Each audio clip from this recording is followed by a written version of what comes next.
नमस्कार दोस्तों, स्वागत है जल पर की बड़ी खबर के साथ एक बार फिर आगे सामने मोटे जहाँ पर चलेंगे। सबसे पहले और बड़ी खबर में आपको बताएंगे दोस्तों, राहुल गांधी ने जो कहा था वो किया, किसी भी कीमत पर बीजेपी के सामने झुकने को नहीं हुए तैयार, जिसके बाद 2 साल की सजा सुनाई गई है और सजा के ऐलान के साथ ही विपक्ष के नेताओं की ओर से बीजेपी सरकार की जमकर आलोचना की गई है दोस्तों। और कांग्रेसी कार्यकर्ताओं में जबरदस्त उत्साह देखने को मिला है। बताएंगे आपको कैसे राहुल गांधी की मौजूदगी में भारी संख्या में पार्टी के कार्यकर्ताओं ने उनका स्वागत किया है। वहीं प्रियंका गांधी ने अपने भाई राहुल गांधी को लेकर कही है बड़ी बात और देश के बड़े बड़े नेताओं की ओर से प्रतिक्रियाएं सामने आई है दोस्तों। अखिलेश यादव, तेजस्वी यादव ने क्या कुछ कहा है बताएंगे इसके बारे में भी अपडेट। और साथ साथ क्या अमित शाह के खिलाफ होने वाली है बड़ी कार्रवाई, कांग्रेस पार्टी ने सीबीआई को लेटर लिखते हुए अमित शाह को पूछताछ के लिए बुलाने के लिए कहा है दोस्तों। बताएंगे क्या है पूरा मामला। इसी के साथ में कर्नाटक में 2 बड़े नेता कांग्रेस पार्टी में ज्वाइनिंग की कर रहे हैं तैयारी, यानी एक के बाद एक मिशन 150 के लिए कांग्रेस पार्टी की ओर से बड़ी कार्रवाई की जा रही है। और पोस्टर वॉर को लेकर भगवत मान ने प्रधानमंत्री मोदी की जमकर आलोचना की है, अहंकारी बताते हुए निशाना साधा है दोस्तों। इसी के साथ में ईवीएम को लेकर दिग्विजय सिंह ने कई सारे सवाल खड़े किए हैं। बताएंगे आपको इन सवालों पर एक बार फिर से बहस होना पूरी तरीके से तय है। वहीं पर दिल्ली के अंदर मोदी हटाओ देश बचाओ के नारे के साथ आम आदमी पार्टी ने 2024 के चुनाव को लेकर फूंक दिया है बिगुल। बताएंगे क्या कुछ कहा है अरविंद केजरीवाल ने, एक एक करके चलेंगे सभी बड़ी अपडेट की तरफ, सारी बड़ी जानकारी आप तक पहुंचाएंगे। लेकिन उससे पहले अगर आप भी मानते हैं कि राहुल गांधी को सजा सुनाने का सीधा मतलब ये है कि 2024 के चुनाव को लेकर राहुल गांधी का बड़ा डर बीजेपी को सता रहा है, तो इस वीडियो को लाइक करके लाल बटन दबाकर चैनल को सब्सक्राइब करके बेल आइकन दबाकर कमेंट बॉक्स में जय हिंद जय भारत जरूर लिखेगा दोस्तों। और इसके इतर अगर आप लोग की कोई और राय हो तो भी कमेंट बॉक्स में लिखकर जरूर बताएगा। साथ साथ इस वीडियो को अपने लोगों तक शेयर करना तो बिल्कुल मत भूलिएगा। चलते हैं सबसे पहले और बड़ी खबर की तरफ, जहां पर सूरत की एक कोर्ट के फैसले को लेकर जबरदस्त राजनीति शुरू हो गई है। बता दें आपको कि नरेंद्र मोदी का नाम अलग तरीके से लेने के मामले पर राहुल गांधी के खिलाफ केस दर्ज किया गया। तो दरअसल दोस्तों आरोप ये लगा कि राहुल गांधी ने मोदी सरनेम वाले लोगों को चोर कहकर बुलाया है। इस पूरे मामले में राहुल गांधी को दोषी पाया गया है दोस्तों और 2 साल की सजा सुनाई गई है, जिसके बाद राहुल गांधी की ओर से जमानत के लिए अर्जी दाखिल की गई और जमानत दे दी गई है। साथ साथ कोर्ट की ओर से 30 अन्य दिनों का समय दिया गया है, यानी 30 दिन और दिए गए हैं। उनके सजा को अभी सस्पेंड रखा गया है ताकि हाईकोर्ट ये मामला पहुंच सके दोस्तों। और हाईकोर्ट में इस मामले पर कांग्रेस पार्टी याचिका दाखिल करेगी, ये बात पूरी तरीके से तय है। और सुनवाई के दौरान जब राहुल गांधी से पूछा गया तो उन्होंने कहा कि मैं हमेशा करप्शन के खिलाफ बोलता हूँ, इसके खिलाफ आवाज उठाता रहूंगा, मेरा कोई गलत इरादा नहीं था। कांग्रेस पार्टी महासचिव जयराम रमेश ने कहा कि ये न्यू इंडिया है, अन्याय के खिलाफ आवाज उठाओगे तो ईडी, सीबीआई, पुलिस, एफआईआर सब लाद दिए जाएंगे। राहुल गांधी जी को सच बोलने की, तानाशाह के खिलाफ आवाज उठाने की सजा मिल रही है। देश का कानून राहुल गांधी की अपील पर उनको मौका देता है कि वो आगे की कार्रवाई करे, हम डरने वाले नहीं हैं। इसके बाद राहुल गांधी जैसे ही दोस्तों दिल्ली एयरपोर्ट पर पहुंचे, कांग्रेस पार्टी के हजारों हजार कार्यकर्ता एयरपोर्ट के बाहर राहुल गांधी के स्वागत में मौजूद रहे, जमकर नारेबाजी की गई। कांग्रेसी कार्यकर्ताओं में जबरदस्त उत्साह देखने को मिला, जिसे कांग्रेसी कार्यकर्ताओं ने शेयर करते हुए कहा कि हमारा शेर आया है, जिसने पहले ही कह दिया था कि मेरा नाम राहुल गांधी है, राहुल सावरकर नहीं है, मैं अपनी बातों से पीछे नहीं हटने वाला हूं। और एक बार फिर से राहुल गांधी ने साबित कर दिया है कि वो अपनी विचारधारा के साथ खड़े हैं। भ्रष्टाचार को लेकर जो उनकी लड़ाई है वो लगातार आगे चलती रहेगी। ऐसे में दोस्तों जैसे ही राहुल गांधी को 2 साल की सजा सुनाई गई, वैसे ही विपक्षी नेताओं की ओर से प्रतिक्रियाएं सामने आई। झारखंड के मुख्यमंत्री हेमंत सोरेन ने लिखा कि न्यायिक व्यवस्था पर पूरा विश्वास रखते हुए भी मानहानि मामले में श्री राहुल जी को सजा के निर्णय से मैं असहमत हूँ। गैर बीजेपी सरकारों और नेताओं को षड्यंत्र का शिकार बनाया जा रहा है। यह देश के लोकतंत्र और राजनीति के लिए चिंता का विषय है, मगर जनतंत्र के आगे धनतंत्र की कोई बिसात नहीं है। प्रियंका गांधी ने भी कहा कि डरी हुई सत्ता की पूरी मशीनरी साम दाम दंड भेद लगाकर राहुल गांधी जी की आवाज दबाने की कोशिश कर रही है। मेरे भाई न कभी डरे हैं न डरेंगे, सच बोलते हुए जिए हैं, सच बोलते रहेंगे, देश के लोगों की आवाज उठाते रहेंगे। सच्चाई की ताकत व करोड़ों देशवासियों का साथ और प्यार उनके साथ में है। इसके बाद कांग्रेस पार्टी के सोशल मीडिया हैंडल पर राहुल गांधी की उस बात का प्रोफाइल पिक्चर लगाया गया है, जिसमें राहुल गांधी ने कहा था कि डरो मत, ये लोग कायर है जिनसे हम लड़ाई लड़ रहे हैं, इनके सामने हम खड़े हो जाएंगे तो ये डर के भाग जाएंगे, आपको डरने की कोई जरूरत नहीं है। और राहुल गांधी के इन्हीं शब्दों में से डरो मत शब्द का इस्तेमाल करते हुए प्रोफाइल पिक्चरें लगाई गई है दोस्तों राहुल गांधी के साथ में मजबूती दिखाने के लिए। वहीं पर तेजस्वी यादव बोले, कहा चक्रव्यूह रथ विपक्षी नेताओं पर ईडी, आईटी, सीबीआई से दबिश करवाओ, फिर भी बात न बने तो घिनौने षड्यंत्र के अंतर्गत विभिन्न शहरों के अंदर आधारहीन मुकदमे करवाओ, ताकि हेडलाइंस मैनेजमेंट में कोई कोर कसर न रह जाए। यह संविधान, लोकतंत्र, राजनीति और देश के लिए अति गंभीर चिंता का विषय है। राहुल गांधी के समर्थन में उनकी ओर से ये बातें कही गई है। वहीं पर संजय राउत बोले, कहा जिस कोर्ट ने राहुल गांधी को 2 साल की सजा सुनाई है वो कोर्ट गुजरात में है, सो नो कमेंट्स। अगर किसी को लगता है कि विपक्ष डर जाएगा, मैदान छोड़ देगा, तो वो गलत सोच है, हम संघर्ष करते रहेंगे। जय हिंद। और राहुल गांधी की तस्वीर संजय राउत ने शेयर की है दोस्तों। साथ साथ अखिलेश यादव ने भी राहुल गांधी का नाम लिए बिना यहाँ कहा कि विपक्ष की ताकत से डर गई है बीजेपी। वहीं अरविंद केजरीवाल बोले, कहा कि गैर बीजेपी नेताओं और पार्टियों को खत्म करने की साजिश हो रही है। कांग्रेस से मतभेद है, लेकिन राहुल गांधी को इस तरह मानहानि के मुकदमे में फंसाना ठीक नहीं है। हम अदालत का सम्मान करते हैं, लेकिन इस फैसले से असहमत है। वहीं पर कांग्रेस पार्टी के अध्यक्ष मल्लिकार्जुन खड़गे ने कहा कि जिस तरह से वो लोग बार बार राहुल गांधी को बुला रहे थे, हमें इसका पहले ही अंदेशा था। उन्होंने कहा कि याद रखना चाहिए कि बीजेपी जब जब एक उंगली दूसरों की तरफ करती है तो चार उंगली उसकी तरफ भी दिखाई देता है। साथ साथ दोस्तों खड़गे ने आगे कहा कि हम न्यायपालिका पर पूरा विश्वास करते हैं, लड़ाई जारी रखेंगे और ये लड़ाई आगे भी चलती रहेगी। अभी राहुल गांधी को जमानत मिल गई है, मामला हाईकोर्ट भी जाएगा। एक बात तो तय है दोस्तों, पिछले रविवार को राहुल गांधी के घर पर दिल्ली पुलिस के आने के बाद, नोटिस चिपकाने के बाद अब 2 साल की सजा सुनाई जाना कहीं न कहीं एक सहयोग नहीं बल्कि एक किया गया प्रयोग ही दिखाई देता है। आप लोग इस पर जो भी राय देना चाहेंगे लिखकर जरूर बताएगा। और एक और बड़ी अपडेट यह है कि संसद के दोनों सदनों के अंदर एक और हंगामे का मुद्दा मिल गया, जिसके बाद जोरदार बवाल देखने को मिला। बजट सत्र के दूसरे चरण में 8वें दिन भी लगातार हंगामा जारी रहा। कार्रवाई को 11 बजे के बाद 1 बजे तक के लिए सस्पेंड किया गया और बाद में आज तक के लिए सस्पेंड कर दिया गया है। आज फिर एक बार कार्रवाई के लिए संसद जुटने वाली है दोस्तों। दरअसल जेपीसी की मांग पर विपक्ष अड़ा हुआ है। विपक्ष ने स्पष्ट कर दिया है कि राहुल गांधी को लेकर तमाम मुद्दे भटकाने की कोशिश जरूर की जाए, लेकिन बीजेपी को पता होना चाहिए कि हम लोग मेन मुद्दे से पीछे नहीं हटेंगे। जेपीसी की मांग पर अड़े रहेंगे। जेपीसी जब तक नहीं बनेगा तब तक ये विरोध जारी रहेगा। और अभी से कुछ महीने पहले कांग्रेस पार्टी कर्नाटका में सरकार बनाने के लिए जद्दोजहद कर रही थी। कई सारे ओपिनियन पोल के अंदर कांग्रेस पार्टी को बहुमत के पास का आंकड़ा दिखाया जा रहा था दोस्तों, लेकिन हाल फिलहाल के अंदर जो सर्वे सामने आए हैं उससे कांग्रेस पार्टी गदगद हो गई है। बहुमत का आंकड़ा आसानी से पार कर रही है और अब पार्टी की ओर से 150 का टारगेट किया गया है। आपको बता दें कि बाबू राव जो बीजेपी के एमएलसी थे, उन्होंने अपने पद से इस्तीफा देकर कांग्रेस पार्टी का दामन थाम लिया था और कांग्रेस पार्टी में आने के बाद अन्य नेताओं को भी साथ में लाने के प्रयास में जुट गए हैं। पूर्व बीजेपी के मंत्री और वरिष्ठ नेता डॉक्टर AB मल्लिका रेड्डी को कांग्रेस पार्टी में शामिल कराने के लिए लगातार प्रयास शुरू हो चुके हैं। अगर मल्लिका रेड्डी कांग्रेस पार्टी में शामिल हो जाते हैं तो कांग्रेस पार्टी को यादगिरी विधानसभा क्षेत्रों के अंदर काफी ज्यादा फायदा पहुंचने वाला है दोस्तों। बड़ी बात यह है कि इसके लिए बीजेपी से कांग्रेस पार्टी में आए नेता ने अभियान चला रखा है। साथ साथ दोस्तों कर्नाटका के अंदर माना जा रहा है कि एक और एमएलए कांग्रेस पार्टी का दामन थाम सकता है। आपको बता दें कि प्रभावशाली एमएलए रह चुके स्वर्गीय उमेश कट्टी के भाई रमेश कट्टी कांग्रेस पार्टी के नेताओं के टच में है और जल्द ही कांग्रेस पार्टी ज्वाइन कर सकते हैं। जो भी अपडेट आएगी इससे जुड़ी हुई भी आप तक लगातार पहुंचाते रहेंगे दोस्तों। पेपर 2024 के लोकसभा चुनाव के मद्देनजर विपक्षी एकता को लेकर लगातार चर्चाएं चल रही है और इस बीच पीडीपी की मुखिया महबूबा मुफ्ती ने बड़ा बयान दिया है। उन्होंने मीडिया से बात करते हुए कहा कि भाजपा से लड़ने के लिए विपक्ष के केंद्र में कांग्रेस पार्टी को रखना जरूरी है, लेकिन विपक्ष में फूट डालकर ऐसा नहीं करने देना चाहिए। पीडीपी प्रमुख ने विपक्षी एकता को लेकर बड़ा बयान दिया। उन्होंने कहा कि जब तक विपक्षी पार्टियां एक साथ नहीं आती, मुझे नहीं लगता कि बीजेपी के लिए कोई मजबूत विपक्ष होगा। उन्होंने सपा के प्रमुख अखिलेश यादव और बसपा की सुप्रीमो मायावती पर सवाल उठाते हुए कहा कि ईडी, एनआईए और सीबीआई से हाथ मिलाने को तैयार है क्या? वह क्यों चुप है? वह खामोश क्यों बैठे हैं? ये सवाल महबूबा मुफ्ती ने पूछा है दोस्तों। यानी महबूबा मुफ्ती का ये मानना है कि अखिलेश यादव और मायावती बीजेपी को लेकर उस तरीके से निशाना नहीं साध रहे या उस तरीके से एग्रेसिव चुनाव कैंपेन नहीं कर रहे जैसा कि उनको करना चाहिए था। हालांकि ये बात अखिलेश यादव के लिए सच नहीं है, क्योंकि वो लगातार प्रयास कर रहे हैं, इसमें कोई मनाही नहीं की जा सकती दोस्तों। लगातार उनके द्वारा रैलियां भी की जा रही है, लेकिन मायावती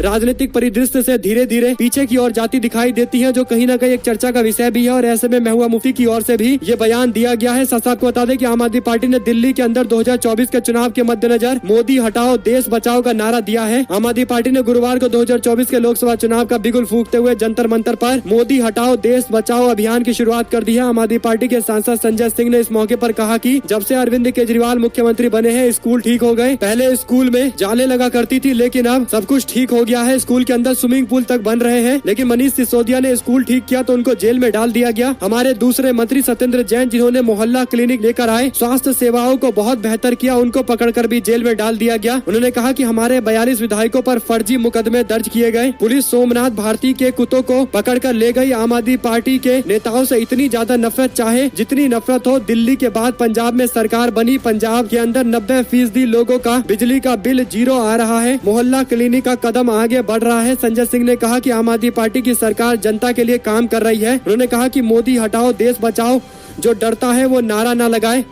मोदी जी हम सब पर मुकदमा करवा दीजिए। आम आदमी पार्टी के नेता दिल्ली के पर्यावरण मंत्री गोपाल राय ने भी 30 तारीख को पूरे देश भर के अंदर मोदी हटाओ देश बचाओ के पोस्टर लगाने की बात कही है दोस्तों। कहा जितने FIR होंगे सब हम झेलने को तैयार हैं। आपको बता दें कि दिल्ली के अंदर जो पोस्टर लगाए गए थे उस पर कई सारे FIR दर्ज किए गए थे, जिसके बाद आम आदमी पार्टी कैंपेन को और ज्यादा तेज करने जा रही है। और जहां से अरविंद केजरीवाल और आम आदमी पार्टी के बड़े नेता भाषण दे रहे थे, उसके पीछे बड़ा सा मोदी हटाओ देश बचाओ का नारा लिखा हुआ था। इस पर तो अभी तक कोई FIR नहीं हुआ है। देखते हैं कोई FIR की जाती है या नहीं की जाती। साथ साथ दोस्तों मेघालय की संगमा सरकार को अमित शाह ने सबसे भ्रष्ट सरकारों में से एक कह दिया था और अमित शाह के इसी बयान पर कांग्रेस पार्टी ने बीजेपी को जस का जवाब तस से दिया है। आपको बता दें कि कांग्रेस पार्टी के नेता ने लिखा है कि मेघालय के पूर्व CM कोनार्ड संगमा के नेतृत्व वाली सरकार को गृह मंत्री अमित शाह ने भ्रष्ट कैसे बता दिया, इसकी जांच होनी चाहिए। मेघालय के विधानसभा चुनाव में गृह मंत्री अमित शाह ने 17 फरवरी को बीजेपी के लिए चुनाव कैंपेन के दौरान एक बड़ी बात कही थी। उन्होंने कहा था कि मेघालय की कोनार्ड संगमा सरकार सबसे भ्रष्ट सरकारों में से एक है। कांग्रेस पार्टी के नेता जयराम रमेश ने इस मामले पर एक लेटर लिखा है CBI को और CBI के निदेशक से कहा गया है कि अमित शाह ने यह दावा किया था कि मेघालय की सरकार सबसे भ्रष्ट सरकार है। हम चाहते हैं कि इस मामले पर गृह मंत्री अमित शाह को CBI तलब करे, उनसे सवाल पूछे कि उन्होंने ये किस दावे पर कहा था और उनसे पूरे सबूत मांगे जाए मेघालय की पूर्व सरकार पर इस तरीके का दावा करने पर। और दोस्तों लेटर का कॉपी भी सोशल मीडिया पर उन्होंने शेयर किया है। यानी राहुल गांधी ने कहा था कि भारत जोड़ो यात्रा के दौरान उनको महिलाओं ने बताया कि यौन उत्पीड़न होता आया है, जिस पर अचानक से सुबह सुबह दिल्ली की पुलिस को कुछ याद आया और उन्होंने स्वतः संज्ञान लेते हुए राहुल गांधी के घर पर जाकर नोटिस चस्पा कर दिया। बाद में राहुल गांधी को इन्वेस्टिगेशन के लिए बुलाने की कोशिश भी की गई दोस्तों। यानी राहुल गांधी से पूछा गया कि आपने जो बयान दिया था बताइए कि कौन कौन लोग पीड़ित हैं। और ऐसे में दोस्तों अमित शाह से भी सवाल पूछना चाहिए कि उन्होंने जो दावा किया है कि मेघालय के अंदर सबसे भ्रष्ट सरकारों में से एक चल रही है, तो इसके बारे में डिटेल में जानकारी दीजिए। बताइए कहां कहां भ्रष्टाचार हुआ है, कहां कहां जनता के पैसे लूटे गए हैं। मेघालय की पूरी डिटेल CBI को देनी चाहिए और CBI को कम से कम जयराम रमेश के द्वारा लिखे गए लेटर पर संज्ञान लेना चाहिए और अमित शाह को तलब करके पूरी जानकारी लेनी चाहिए। दोस्तों आप लोग इस पर जो भी राय देना चाहते हैं लिखकर जरूर बताएं, क्योंकि देश भर के अंदर कानून तो सभी के लिए एक ही होना चाहिए। साथ आपको बता दें कि कांग्रेस पार्टी ने केंद्रीय मंत्री राजनाथ सिंह के खिलाफ विशेष अधिकार हनन का प्रस्ताव दिया है। यह प्रस्ताव कांग्रेस पार्टी के सांसद मणिकम टैगोर ने 13 फरवरी को संसद के पटल पर राजनाथ सिंह के भाषण और उनके नेता और पार्टी के सांसद के द्वारा राहुल गांधी के खिलाफ की गई टिप्पणी में असंसदीय भाषा और अपमानजनक भाषा का इस्तेमाल करने को लेकर किया गया है। लोकसभा के अध्यक्ष को भेजे गए नोटिस में कहा गया कि 13 फरवरी को रक्षा मंत्री राजनाथ सिंह ने संसदीय परंपराओं को दरकिनार कर बिना पूर्व सूचना के उनके नेता राहुल गांधी के खिलाफ अपमानजनक सूचक वक्तव्य दिया है। अन्य सदस्यों ने भी उनके बयानों को दोहराया है, जबकि सिंह ने न तो सदन में दिए गए वक्तव्य का कोई आधार बताया है, न ही कोई दस्तावेज उपलब्ध कराया है। उनके बयान पर विशेष अधिकार हनन का मामला चलना चाहिए। साथ साथ दोस्तों यूपी के कैबिनेट मंत्री डॉक्टर संजय निषाद ने एनकाउंटर को लेकर बड़ा बयान देते हुए कहा कि अपराधियों को सजा देने का काम कोर्ट का है। हमें नहीं लगता कि एनकाउंटर से कोई न्याय मिल रहा है, हमें भी लग रहा है डर। सरकार ने हमें वाई श्रेणी की सुरक्षा दे रखी है, हमारी वजह से जिनके वोट कम हुए हैं उनसे डर है हमें। राजभर चाहे तो हमारी पार्टी में शामिल हो सकते हैं, राजभर के कार्यकर्ता पार्टी में शामिल हो रहे हैं। संजय निषाद की ओर से यह बयान दिया गया है। दोस्तों इसी के साथ में राहुल गांधी की सजा के खिलाफ झारखंड के विधानसभा में जबरदस्त हंगामा हुआ। कांग्रेस पार्टी के विधायकों ने जमकर नारेबाजी करते हुए बीजेपी के विधायकों के सामने केंद्र सरकार के खिलाफ जमकर मोर्चा खोला है। साथ साथ दोस्तों पोस्टर वॉर पर भगवत मान की ओर से बड़ी टिप्पणी सामने आई है। भगवत मान ने प्रधानमंत्री मोदी पर बड़ा निशाना साधते हुए अहंकारी तक बता दिया। भगवत मान ने कहा कि प्रधानमंत्री मोदी पहले रेल के डब्बे में चाय बेचते थे, अब उन्होंने रेल के डिब्बे ही बेच दिए हैं। उन्होंने देश को सेल पर रखा हुआ है। पोस्टर मामले को लेकर बोले, कहा लोकतंत्र में सबको पोस्टर लगाने का हक है। बड़े बड़े अहंकारी आए और चले गए। भगवत मान ने कहा कि हमारी कोई उनसे दुश्मनी नहीं है, कोई लेना देना नहीं है। हम तो बस इतना चाहते हैं कि बीजेपी के लोग जो झूठ बोल रहे हैं, जो देश को बेच रहे हैं, इससे देश की जनता का कोई भला नहीं हो रहा। हम आंखों में आंख डालकर बोलेंगे कि आवाज तो हमने उठाई थी, देश को बचाने वाले ही देश की चादर पकड़कर खड़े हैं और चोर जनता के बीच से ढूंढ रहे हैं। उनसे देश की चादर छीन लो, फिर देखना इंसाफ कैसे होता है, एक एक पैसे का हिसाब लिया जाएगा। साथ साथ दोस्तों राहुल तो बहाना है, अडानी को JPC जांच से बचाना है। कांग्रेस पार्टी का मोदी सरकार पर निशाना। साथ साथ अमृतपाल के उत्तराखंड भागने को लेकर शक जाहिर किया गया है। हरियाणा के कुरुक्षेत्र में 3 दिन इसने बिताए हैं, इस तरीके की जानकारियां सामने आई है। और जिस महिला ने उसे ठहरने के लिए रखा था उससे भी पूछताछ लगातार जारी है। दोस्तों एक और बड़ी अपडेट की माने तो बीजेपी ने कई राज्यों में प्रदेश अध्यक्ष बदले। बिहार और राजस्थान में इन नेताओं को मिली है जिम्मेदारी। दरअसल दोस्तों बिहार के अंदर सम्राट चौधरी जो कुशवाहा समाज से आते हैं, बीजेपी ने उनको प्रदेश का अध्यक्ष बनाया है। नीतीश कुमार के मुख्य वोट लव कुश वोट पर निशाना साधते हुए बीजेपी की ओर से ये कदम उठाया गया है। साथ साथ राजस्थान के अंदर भी भारतीय जनता पार्टी ने CP जोशी को प्रदेश अध्यक्ष बनाया है। सतीश पूनिया और पूर्व मुख्यमंत्री वसुंधरा राजे के बीच में आपसी तालमेल नहीं बैठने के बाद सतीश पूनिया को प्रदेश अध्यक्ष के पद से मुक्त कर दिया गया है। यानी अब तक बीजेपी के लोग राजस्थान में किसी तरीके की कोई गुटबाजी नहीं है, इस तरीके की बातें किया करते थे, लेकिन हकीकत यह है दोस्तों की गुटबाजी इतनी ज्यादा थी कि प्रदेश अध्यक्ष सतीश पूनिया को हटाना पड़ा है, क्योंकि उनके खिलाफ किरोड़ी लाल मीणा पहले से ही प्रोटेस्ट कई बार कर चुके हैं और विरोध भी जाहिर कर चुके हैं, और वसुंधरा राजे गुट भी सतीश पूनिया गुट को लेकर काफी नाराजगी व्यक्त कर चुका है। साथ ही साथ दोस्तों एक और बड़ी खबर आई है ईवीएम से जुड़ी हुई, जिसमें राष्ट्रवादी कांग्रेस पार्टी के प्रमुख शरद पवार ने विपक्ष के नेताओं की एक बैठक बुलाई है। इसे लेकर कांग्रेस पार्टी के राज्यसभा के सांसद दिग्विजय सिंह ने मीडिया से बात करते हुए कुछ प्रश्न पूछे हैं। उन्होंने कहा कि मैं ईवीएम को लेकर प्रश्न पूछना चाहता हूं कि अगर ईवीएम स्टैंड एलोन मशीन है, वीवीपैट मशीन में कैंडिडेट का नाम कैसे जोड़ा जाता है, इसका जवाब मुझे मिलना चाहिए। उन्होंने आगे कहा कि मेरा दूसरा प्रश्न ये है कि यह कहते हैं कि वन टाइम प्रोग्रामेबल चिप है, लेकिन हमें जानकारी मिली है कि ये मल्टी प्रोग्रामिंग चिप है, यानी इसमें बार बार बदलाव किए जा सकते हैं। तीसरा ये कि यह चिप कहां से खरीदी जा रही है, यानी ईवीएम के अंदर जो चिप का इस्तेमाल किया जा रहा है वो कहां से खरीदी जा रही है, उसका सोर्स क्या है। उन्होंने आगे कहा कि आम धारणा ये है कि कोई भी मशीन दुनिया के अंदर ऐसी नहीं है जिसमें कोई चिप इस्तेमाल न किया जाता हो और जिसे हैक न किया जा सकता हो। क्या हमारे पूरे लोकतंत्र को हम उन लोगों के हाथ में सौंप सकते हैं जो सोर्स कोड बनाते हैं और इसको हैक कर सकते हैं। सिंह ने कहा कि ऐसा कोई प्रश्न है जो सिविल सोसाइटी ने इलेक्शन कमीशन से पूछे हैं, जिसका जवाब इलेक्शन कमीशन से आ जाएगा, इसकी हम कोशिशें कर रहे हैं। साथ दोस्तों कर्नाटका के चुनाव को लेकर बीजेपी प्रधानमंत्री मोदी के कार्यक्रम के साथ आगे बढ़ने की तैयारी कर रही है। 25 तारीख को प्रधानमंत्री मोदी का कार्यक्रम होने वाला है। वहीं पर chief justice of India DY Chandrachud ने एक बार फिर से बड़ी बात कही है। सुप्रीम कोर्ट के मुख्य न्यायाधीश DY चंद्रचूड़ ने एक बहुत बड़ी बात कही है। उन्होंने कहा कि डिजिटल युग में फर्जी खबरों के तहत कई सारे खतरे निकल कर आए हैं, इससे हमें आगाह रहने की जरूरत है। उन्होंने कहा कि मुझसे हाल ही में पूछा गया था कि मैं किस पत्रकार को गहरी दिलचस्पी के साथ मानता हूँ। मेरे जवाब में किसी न्यूज वाले को नहीं बल्कि एक कार्टूनिस्ट का नाम लिया। मशहूर दिवंगत कार्टूनिस्ट RK लक्ष्मण का उन्होंने नाम लिया है। हालांकि वो पत्रकार नहीं थे, फिर भी वे सत्ता को आईना दिखाकर पत्रकार के मिशन के मूल को पूरा करने में सफल रहे थे। साथ दोस्तों यह कौन सा सिख है जो भाग रहा है। अमृतपाल को लेकर कांग्रेस पार्टी के सांसद रवनीत बिट्टू ने तंज कसते हुए कहा कि अपने आप को बहुत बड़ा सिख बताता था, लेकिन जैसे ही पुलिस ने छापेमारी की ये भागता फिर रहा है। खालिस्तानी समर्थक और कट्टरवादी संगठन वारिस से पंजाब के प्रमुख अमृतपाल की गिरफ्तारी को लेकर पंजाब पुलिस लगातार छठे 7वें दिन ऑपरेशन चालू रखी हुई है दोस्तों। और इस बीच रवनीत बिट्टू ने फिर से तंज कसते हुए अमृतपाल को लेकर बड़ी बात कही है। साथ आपको बता दें कि कर्नाटका के अंदर विधानसभा चुनाव से पहले कलबुर्गी में 2 करोड़ की नकदी जब्त की गई है। प्रशासन ने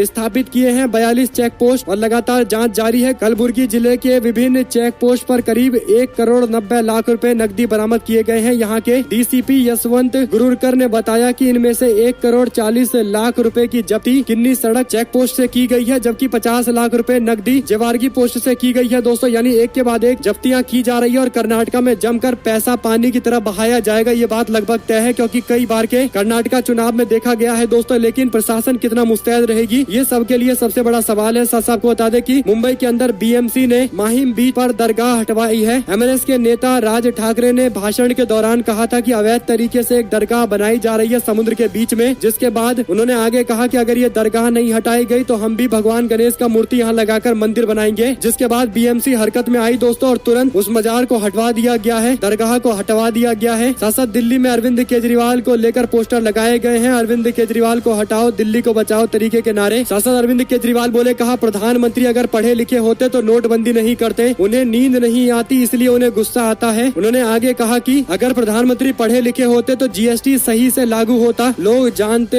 ही नहीं है कि GST होता क्या है। प्रधानमंत्री ने 60,000 सरकारी स्कूल बंद किए। अगर वे पढ़े लिखे होते तो शिक्षा की कीमत उनको पता होती, लेकिन उन्होंने ऐसा बिल्कुल नहीं किया। वहीं पर अडानी को लेकर भी केजरीवाल बोले, कहा मनीष सिसोदिया के घर पर रेड मारने पर 1 रुपया नहीं मिला, जबकि वहाँ अभी भी जेल में है। सत्येंद्र जैन को भी जेल में डाला गया है, लेकिन अडानी मामले पर कोई कार्रवाई नहीं की जा रही है। सांसद ममता बनर्जी ने नवीन पटनायक से मुलाकात की है दोस्तों। लोकसभा चुनाव के लिए नए गठबंधन में शामिल होने का प्रस्ताव दिया जा सकता है। अखिलेश यादव और ममता बनर्जी के बाद अब नवीन पटनायक भी इस अलायंस में आएंगे क्या, ये सबसे बड़ा सवाल है दोस्तों। जो भी अपडेट आएगी आप लगातार पहुंचाते रहेंगे। वहीं पर बीजेपी शासन में 17,000 से अधिक युवाओं ने की आत्महत्या। करीब 1 करोड़ युवाओं को अपना भविष्य बर्बाद दिखाई दे रहा है। कांग्रेस पार्टी ने मध्य प्रदेश के अंदर ये दावा किया है। साथ साथ गुजरात में बीते 2 वर्षों के दौरान 1359 परिवारों को BPL सूची में जोड़ा गया है, जिसके बाद सवाल ये खड़ा किया जा रहा है कि क्या बीजेपी की गुजरात सरकार के शासनकाल के दौरान जनता और ज्यादा गरीब होती जा रही है, जो BPL में नए नाम ऐड किए जा रहे हैं। वहीं पर दोस्तों असम के अंदर कथित राष्ट्र विरोधी कविता के लिए UAPA के तहत गिरफ्तार की गई छात्रा को कोर्ट ने बरी कर दिया है। युवा असमिया कवि वर्षाश्री को सोशल मीडिया पर लिखी गई एक कविता को राष्ट्र के खिलाफ मानते हुए अलगाववादी समूह अल्फा